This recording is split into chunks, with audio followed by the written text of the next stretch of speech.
Imagine for a single second that you are voluntarily buying a one-way ticket straight to hell, where the air is thick with the smell of sulfur, fear, and the looming apocalypse, and the only protection you have is your name, a name that once made the world stand still, but now evokes only pity.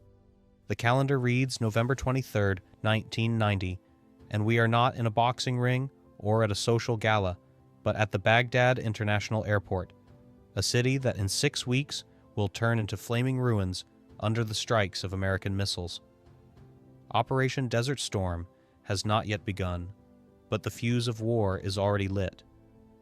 Saddam Hussein, a dictator with the ambitions of a new Nebuchadnezzar, has seized Kuwait and taken thousands of foreign citizens hostage, turning them into a human shield. He has placed them like plastic figurines on the roofs of chemical weapons plants and strategic facilities, declaring to the world, "If you bomb us, you will kill your own people." In this atmosphere of total geopolitical madness, as diplomats flee the country and the military draws up bombing maps, a figure appears on the plane's stairs whose presence seems like a surreal mistake, a glitch in the matrix of common sense. It is Muhammad Ali.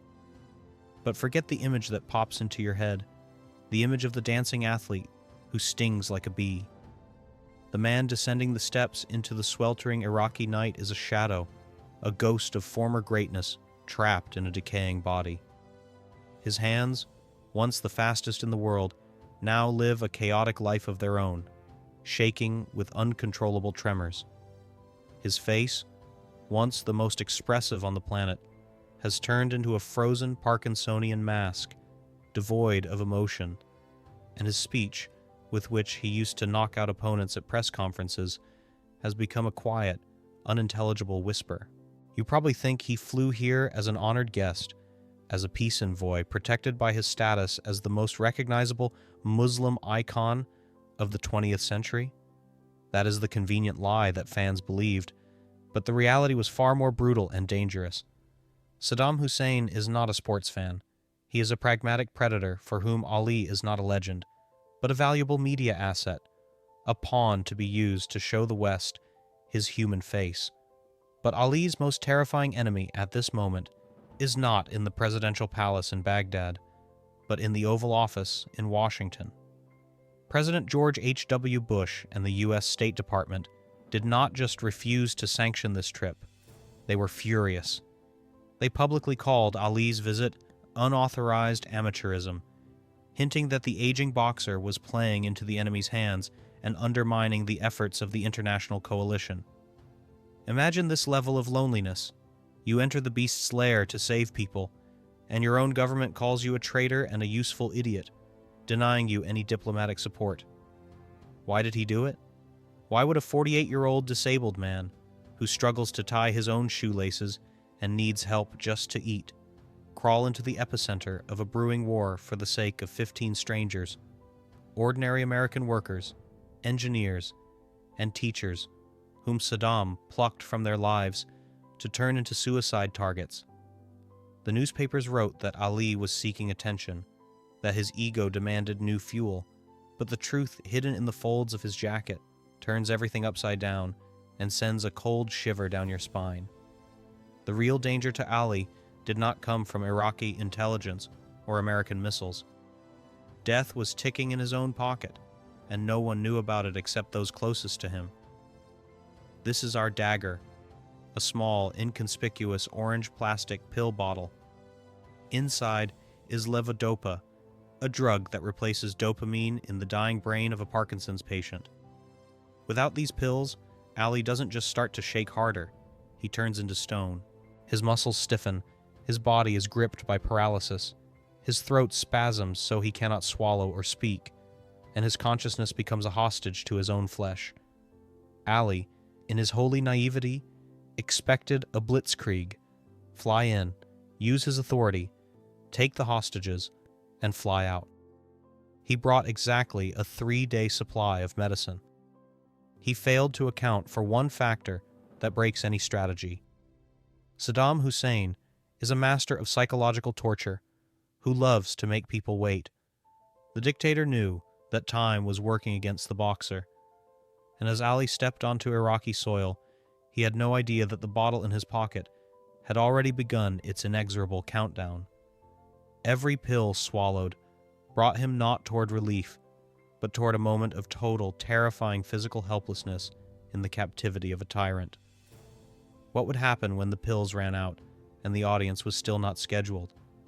This question hung in the air, heavier than the smell of oil, but Ali took a step forward into the darkness of the unknown, clutching in his hand not a weapon, but his faith, a faith that was about to undergo its most brutal test of strength, where the stake was not his reputation, but his ability to function as a human being. To understand the true nature of the hell into which Muhammad Ali voluntarily descended, you must forget about torture in secret service basements or physical violence, because Saddam Hussein was a far more sophisticated sadist. He used time as a weapon of mass destruction. Ali checked into the luxurious Al Rashid Hotel, where the floor was laid with a mosaic of George Bush's face, so that everyone entering could wipe their feet on him, and he began to wait. He was sure the audience would take place the next morning. After all, he was the most recognizable Muslim on the planet, a man for whom wars were halted. But morning came, and the phone in his room remained silent. A day passed. A second passed. The silence in the suite became deafening, interrupted only by the dry, clicking sound of the plastic bottle opening, the very dagger we loaded at the start of the story. With every twist of the cap, Ali wasn't just taking medicine. He was counting down the seconds to his own physical collapse, and he realized with horror that Iraqi intelligence likely knew everything about his condition, down to the smallest detail. You think it was an accidental bureaucratic delay? You are deeply mistaken.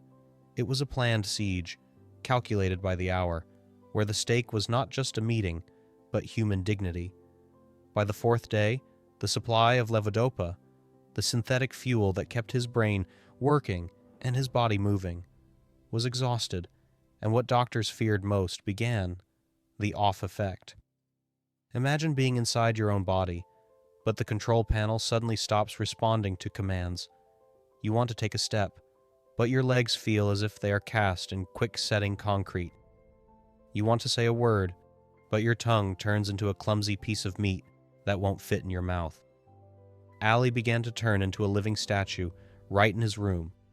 His famous speech, that poetry of the ring, vanished, replaced by an unintelligible, agonizing groan, and the face that was once the most animated and expressive in the world froze into a dead mask of indifference. But the most terrifying thing was happening not to his muscles, but to his breathing. Without medicine, the chest muscles begin to spasm, turning every breath into a struggle for survival, and Ali was literally suffocating as he lay on silk sheets while air raid sirens wailed outside. And here is the turn that makes you doubt the reality of what is happening. The Santa Barbara effect that flips the perception of us and them. At this moment of critical vulnerability, there's a knock on his door. Ali expects Saddam's executioners, but American diplomats appear on the threshold. You think they brought help? You think they organized a secret delivery of medicine through Red Cross channels? Ask yourself honestly, what would a state do for its hero who went against the system? The answer will shock you with its cynicism. They came to finish off his will. The embassy representatives, seeing his condition, seeing how he trembled, told him straight to his face, "Leave, Muhammad. You are dying. You are embarrassing yourself and the country. Saddam will never see you. He's just laughing at you, putting you on display as a frail old man." It was the perfect moment to escape, a legitimate excuse to return home as a hero who tried, but his health failed him, and no one would have judged him. But Ali, who at that moment could barely lift a glass of water, performed an act whose logic cannot be explained by self-preservation.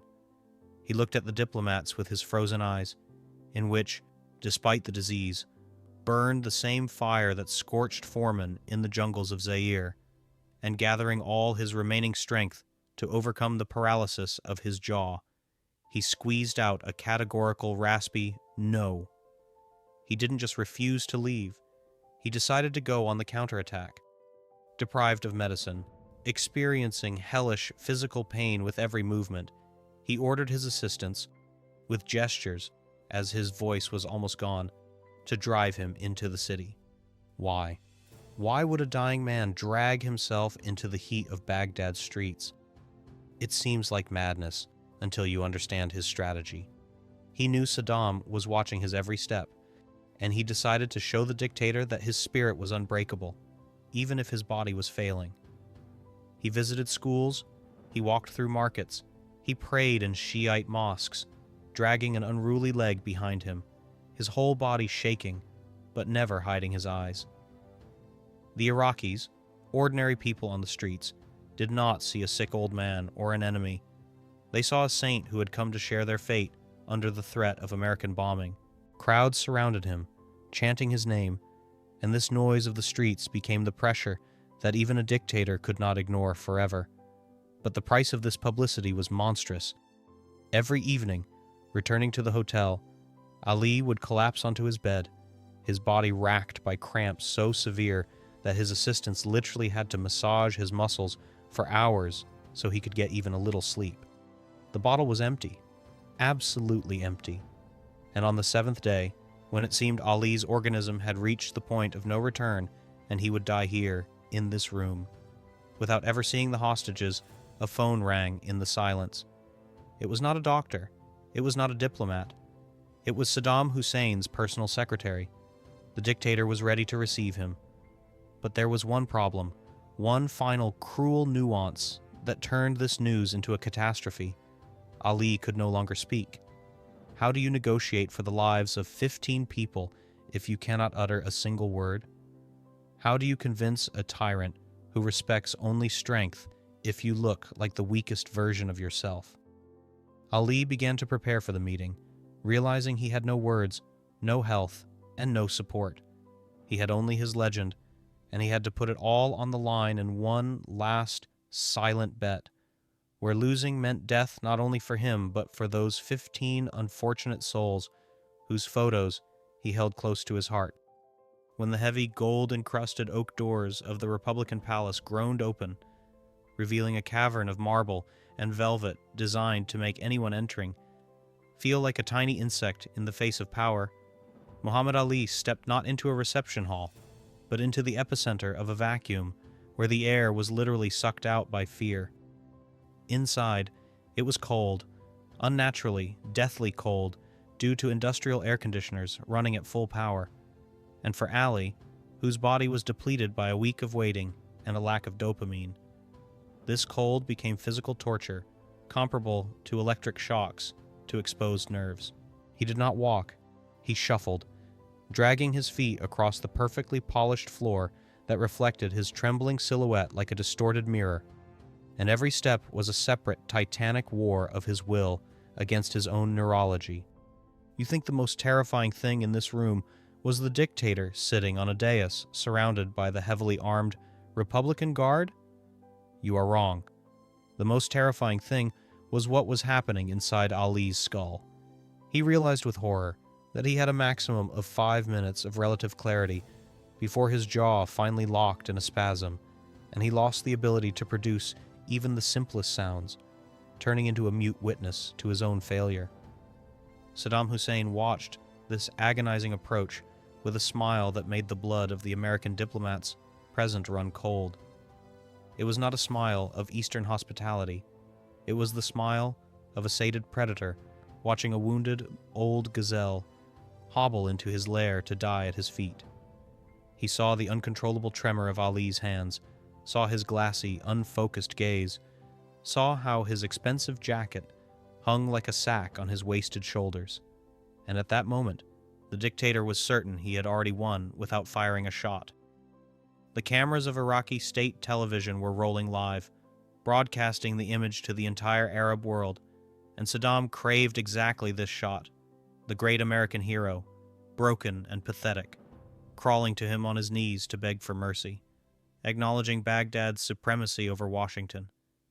He was counting on a massive propaganda victory, on historical footage where the champion of the great Satan kisses his hand But it was here, at the moment the distance between them narrowed to a few meters, that the script written by Iraqi intelligence went to hell, because they failed to account for one factor: Ali did not come to beg.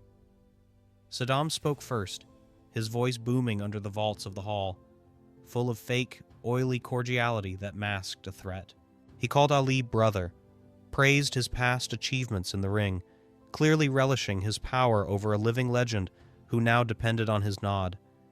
He hypocritically asked about his health, which sounded like a sophisticated mockery of a man who could barely stand and whose illness was obvious even to a child.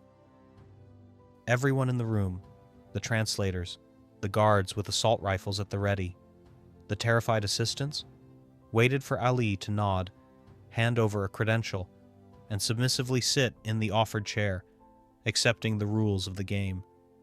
But instead, Ali did something that made the guards' fingers instinctively move to the triggers of their Kalashnikovs. He did not bow. He did not smile back. He raised his shaking left hand, the one deprived of medicine, living its own life, and with a sharp, chopping gesture, interrupted the dictator mid-sentence. Do you understand what just happened? In the Iraq of 1990, interrupting Saddam Hussein was equivalent to suicide. People were executed for less. The hall instantly plunged into a visual silence of such density it felt as if time had frozen in amber, and the hearts of those present skipped several beats. The guards tensed, their eyes darting, waiting for the order to eliminate the madman. No one breathed.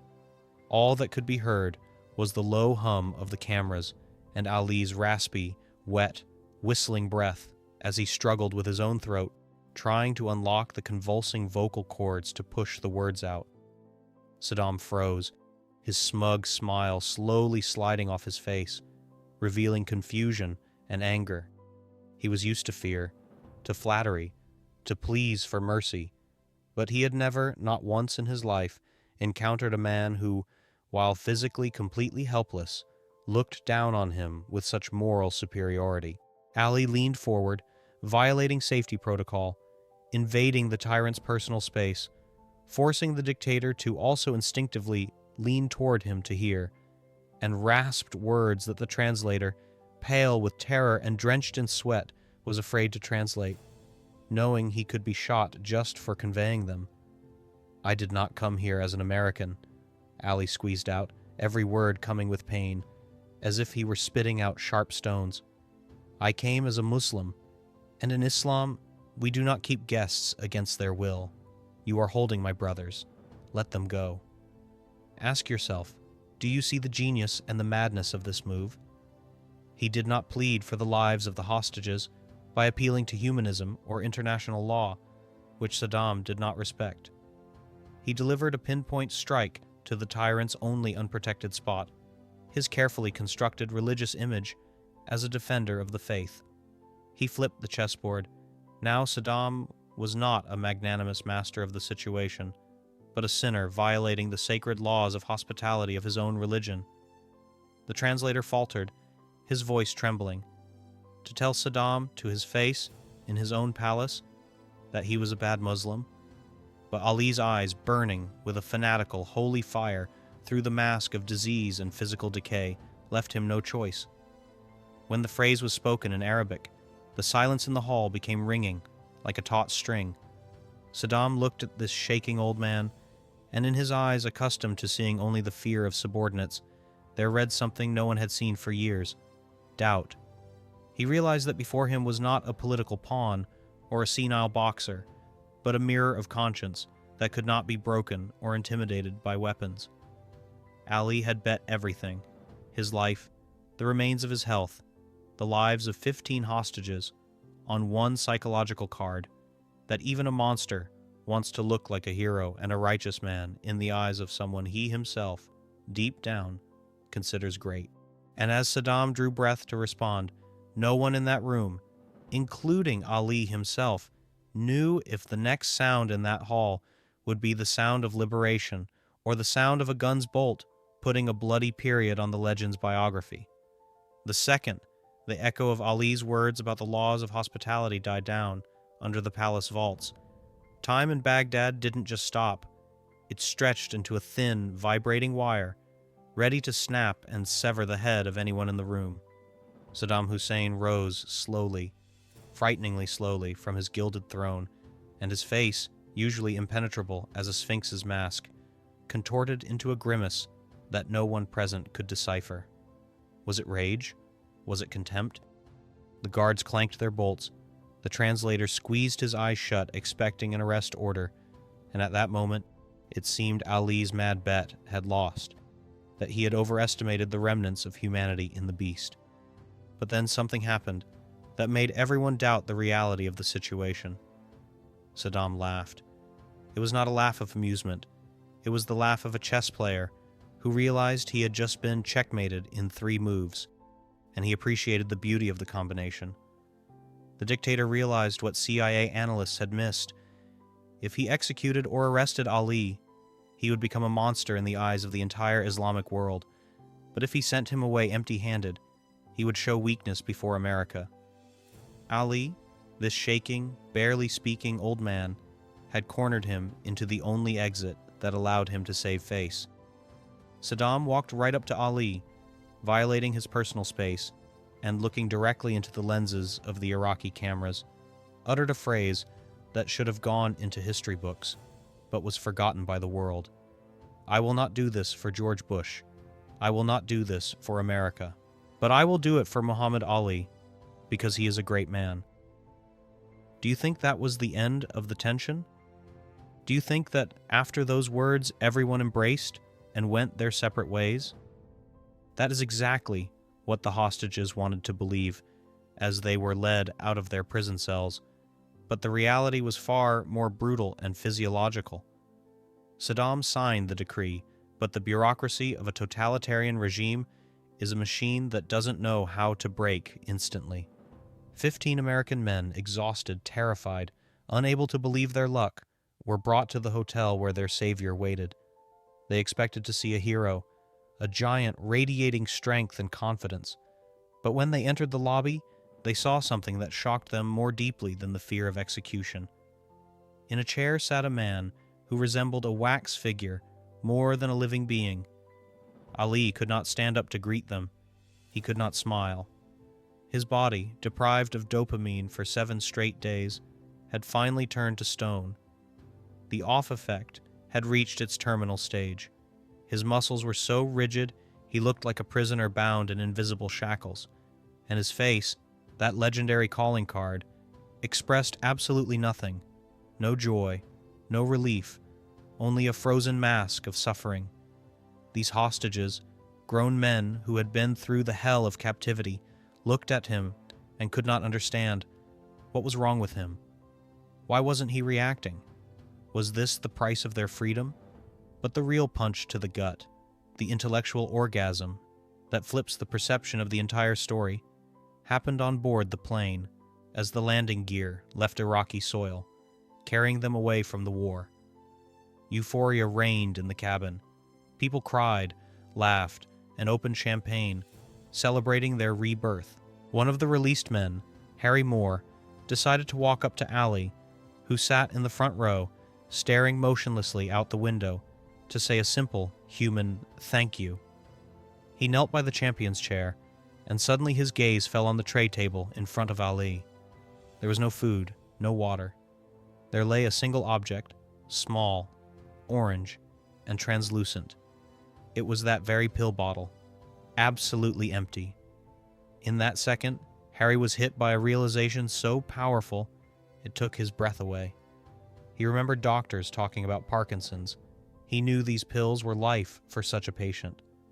He looked at the empty plastic, then at Ali's stone face, down which flowed tears he could not wipe away, because his hands would not obey him, and the puzzle came together. Ali hadn't just felt unwell. He had intentionally, consciously starved his own brain. He had given up the only thing that allowed him to function as a human being, to stretch out his supply of time in Baghdad. He knew that if the pills ran out, he would turn into a vegetable, but he stayed anyway, day after day, emptying that bottle until there was nothing left but dust. Do you understand the scale of this sacrifice? He didn't give money. He didn't use connections. He literally gave away a piece of his life, a piece of his health that could never be reclaimed, because every day without therapy caused irreversible damage to his neurons. He traded his ability to move, speak, and smile for their ability to return home to their families. Harry Moore took that empty bottle with a trembling hand, and in that moment, the noise of the engines, the laughter of the freed people, it all vanished. Only silence remained, and the understanding that the man sitting before him had performed a feat that no president, no army in the world could repeat. He defeated a dictator not by force of arms, but by the power of self-sacrifice, turning his own flesh into a shield for 15 strangers. And as the plane gained altitude, carrying them to the safety of America, Ali sat motionless, locked inside his body, having paid the full price for a miracle that no one but him believed in. When the plane's wheels touched the runway at JFK Airport and the 15 saved Americans stepped onto their native soil, the air was filled with shouts of joy, tears of reunion, and the flashes of hundreds of cameras. But at the center of this celebration of life, there was a black hole that most people chose not to notice, as if averting their eyes from an uncomfortable truth. You probably expect the next scene to take us to the sunny lawn of the White House, where President George H.W. Bush, with a grateful smile, presents Muhammad Ali with the Medal of Freedom, while a military band plays an anthem for the hero who did the impossible without firing a shot. That is the finale Hollywood would have shown, but the reality of 1990 was written not by sentimental screenwriters, but by cynical spin doctors for whom Ali's success was not a cause for national pride, but a source of deep, stinging humiliation. Instead of a red carpet and state honors, Ali was met by a wall of icy, contemptuous silence from official Washington.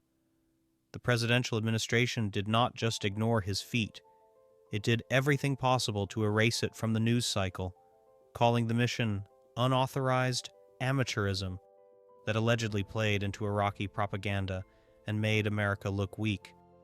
Imagine this monstrous level of absurdity. The man who saved 15 citizens of his country from certain death under bombs was met not as a savior, but as an inconvenient problem, a political leper to be swept under the rug because his triumph highlighted too brightly the impotence of the world's most powerful diplomacy. But the real blow, which was more terrifying than any political shunning, awaited Ali not in the newspapers or the halls of power, but in the sterile office of his doctor a few days after his return. Remember that empty pill bottle? The dagger we observed on the plane? The price Ali paid for his week without dopamine in Baghdad turned out to be not temporary, but irreversible. The doctors, after examining him, were horrified, because the massive stress and the abrupt cessation of vital medication had inflicted such damage on his central nervous system that he would never recover. Do you think he just rested, caught up on sleep, and returned to normal? That is the sweet lie fans comforted themselves with, unwilling to see the truth. The reality is that Muhammad Ali left more than just his health in Iraq. He left the last remnants of his physical freedom, his voice, and his ability to be himself. After this trip, his speech worsened, turning into an unintelligible whisper. His tremors intensified to the point where he could not hold a spoon, and the spark of energy that allowed him to occasionally appear in public and joke was almost entirely extinguished.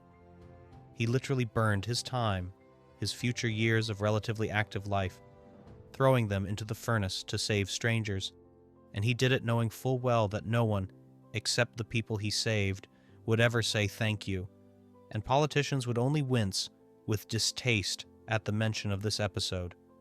And here the final turn occurs, the inverted reality effect that forces you to rethink the very concept of heroism and sacrifice. While politicians and experts in expensive suits talked on television about Ali being a useful idiot in Saddam's hands, claiming he allowed the dictator to look humane, 15 families in different corners of America were setting the table, celebrating Christmas with fathers and husbands who, by all the Pentagon's calculations, should have been lying in unmarked graves in the Iraqi desert or incinerated in the fire of airstrikes. For these people, Ali was not an instrument of propaganda or a former boxer. He was an angel in the flesh who descended into hell when God was too busy with grand politics. One of the hostages later said a phrase that should be carved into a monument to this event. The president could start a war, but only Ali could bring peace.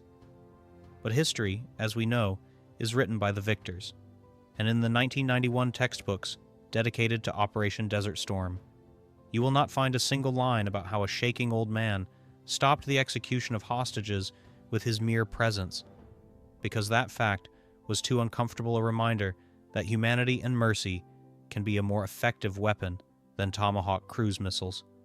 And now, when we know the full price of this act, a price measured not in dollars or medals, but in irreversibly destroyed neurons and years of life taken from himself, I want to leave you with a question that will divide you into two irreconcilable camps. We are used to calling those who defeat enemies by force heroes, those who kill for their country. But are we ready to recognize as a hero someone who kills himself to save others, and in doing so goes against the will of his own country? Who was Muhammad Ali on that trip? A naive, sick man manipulated by a cunning dictator for a photo op, as the Washington skeptics claimed? Or was he the only adult in a room full of children playing with nuclear weapons? The only one who understood that the lives of 15 ordinary people are worth more than all geopolitical ambitions and national pride combined. Whose side are you on in this debate? The side of the pragmatic state that thinks in millions and strategies, or the side of the mad boxer who thinks with hearts and souls? Write your opinion in the comments, because your answer will say more about your values than you think. Was it an act of stupidity or an act of holiness? I will be waiting for your words.